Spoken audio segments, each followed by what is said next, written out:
Hey, Ashley and Antonio. I hope you both are well.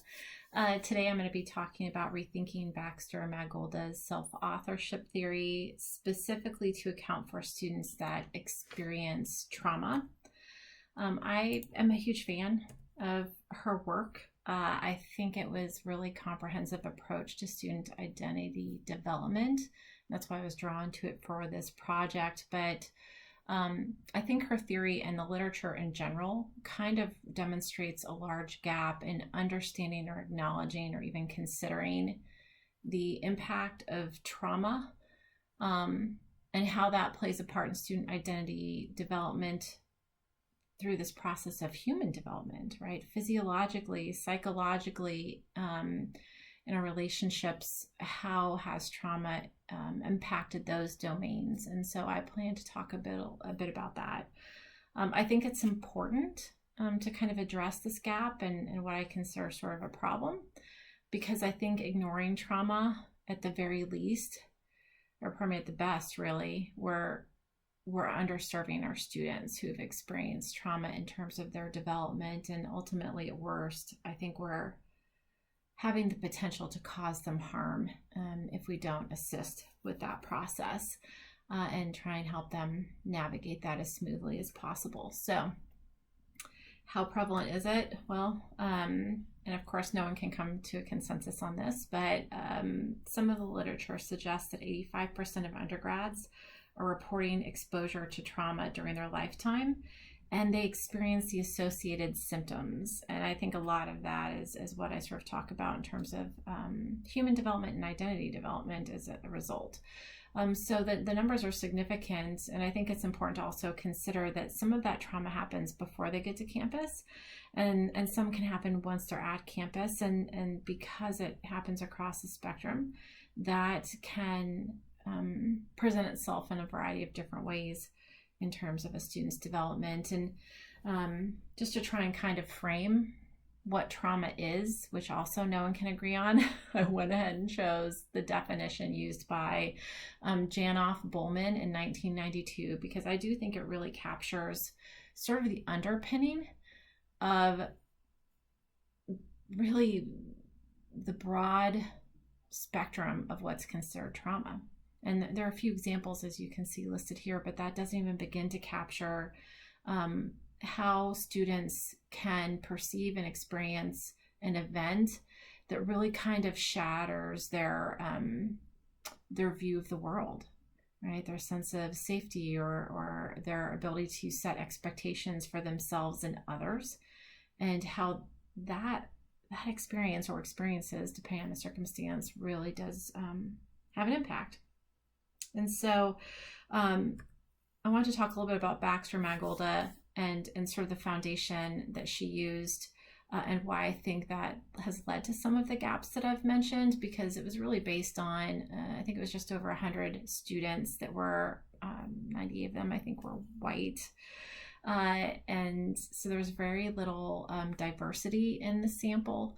And actually, as her work went on over the decades, the sample became completely white. And that's not representative of the student body that we work with, right?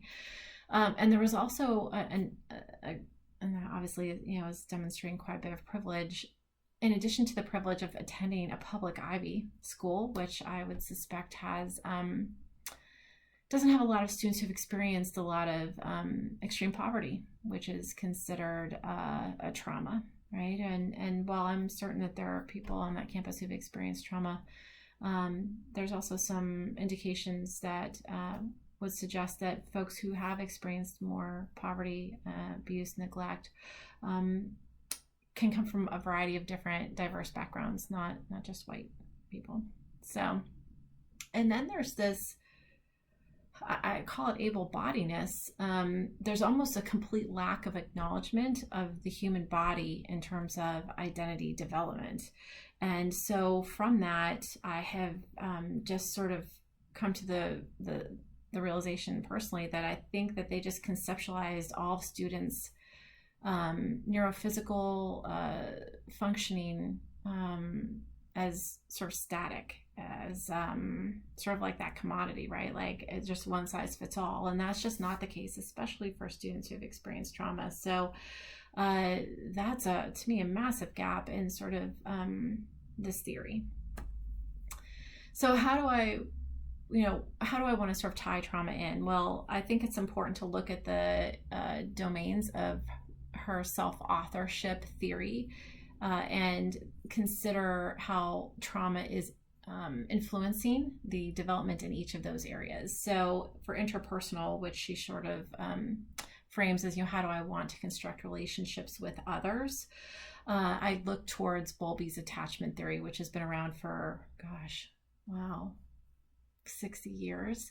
And it really speaks to how students, people, but in our case, students struggle or don't struggle, but especially those who have experienced abuse, neglect, trauma, struggle to really have secure relationship attachment styles. And most often are experiencing what you see here, right? Avoidant, anxious, fearful. And the implications for those students who are experiencing that sort of attachment style because of trauma are significant, and that's going to impact their ability to, or their identity development. So they're going to have communication issues with people. They may have an unwillingness or a difficulty even form relationships with peers or faculty, trust issues, like being sort of fear-driven or fearful of interactions. And often those things can lead to isolation and withdrawal. And so I just don't know how we can take that out of identity development, right? Because those things are going to impact how a person's interpersonal relationships are being affected, how they develop, how they're nurtured. And then I wanted to look at the intrapersonal, right? That inside process of understanding who I am through a trauma experience. And this, of course, also wasn't addressed. And that's like mental health, right? Emotions. Obviously, a lot of folks who experience trauma have PTSD. They might experience depression, anxiety. Often will describe having low self-esteem or a poor self-image. And so the implications are pretty significant in terms of identity development through this domain, right? They see themselves as maybe broken, right, or less than sort of a normal peer. We're also going to see some mental health issues, some suicidality. They may even appear sort of aloof or unengaged because of how they're feeling internally about themselves, or that they're experiencing a mental health issue. And then from the cognitive lens, which was one included in her Baxter-Magolda's theory, was sort of how do I know, right? And neuroscience is actually very robust in this area in terms of cognitive development and that ability to sort of think and have awareness about thought and brain development, cognitions. And so we're really confident, science is very confident about the fact that trauma, especially early in life, affects impulse control, information processing, emotional regulation. And I think that is going to impair the cognitive domain of identity development in terms of impulsive behavior, right? And difficulty concentrating and having memory challenges. Those things can obviously lead to poor academic performance. So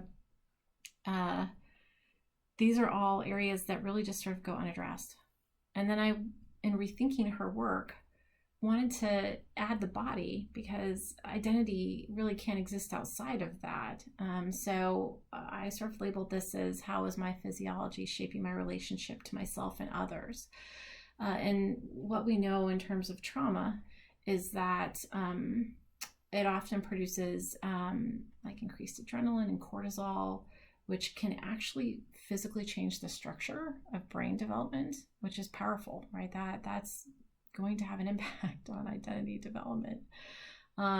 It leads to a variety of other health issues, sleep issues, and sort of what it sort of practically turns into in this domain for students is that they often may become triggered even in these sort of non-threatening situations of fight, flight, or freeze, which we're all aware of, right?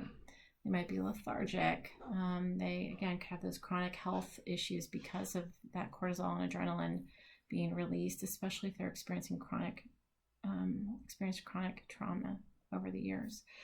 And then there could be this adoption of risky coping mechanisms. So wanted to touch on that in her model. And then in a means of addressing trauma and identity development in a meaningful way.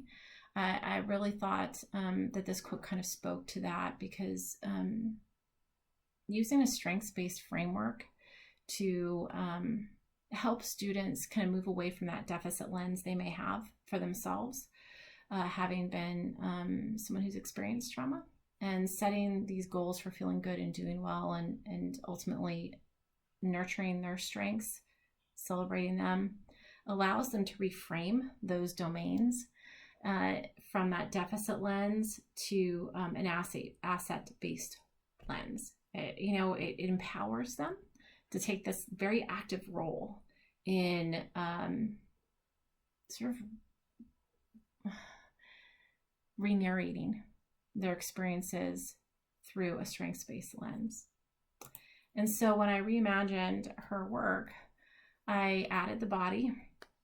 And as you can see, it doesn't just say self-authorship now, it says strengths-based self-authorship.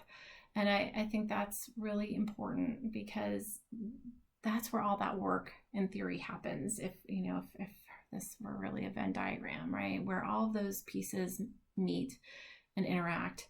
And it's not just a passive process, it's very active. And so by enhancing her theory to acknowledge more diverse groups and include the trauma experience, we're also layering the strengths-based lens onto it, so that we can encourage students to take this very active role in how they define themselves, by recognizing their strengths and then building on those. So, and it's also my belief that if we were to take this approach, we could really help a lot of students shed some of the stigma that they might be experiencing as a trauma survivor.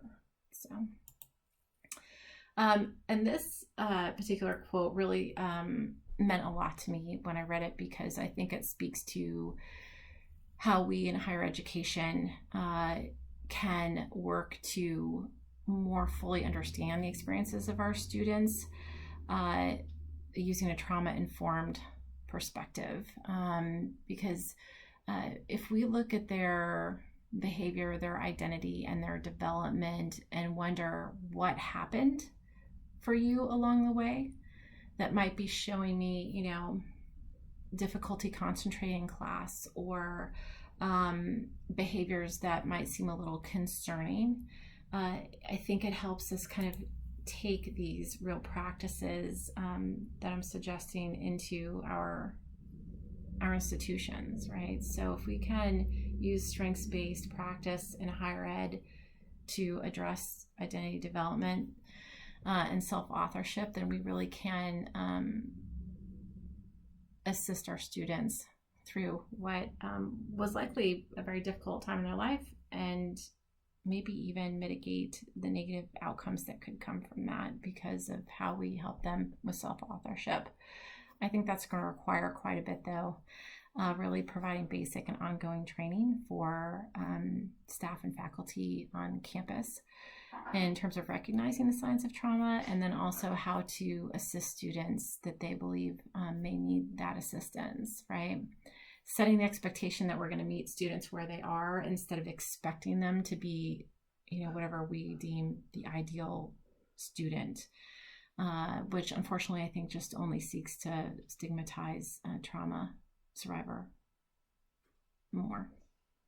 Building peer support networks and using the strengths-based lens so that we can have community for our students. Having the strengths discussions with students to help them facilitate that positive image and identity, which actually has retention implications based on a little bit of research that is out there. There's very little. And then help students recognize their strengths and to build on those. And doing that with warmth and empathy, as well as guidance on accessing resources that they may or may not need on campus to help facilitate that positive self-identity, self-narrative, self-authorship work.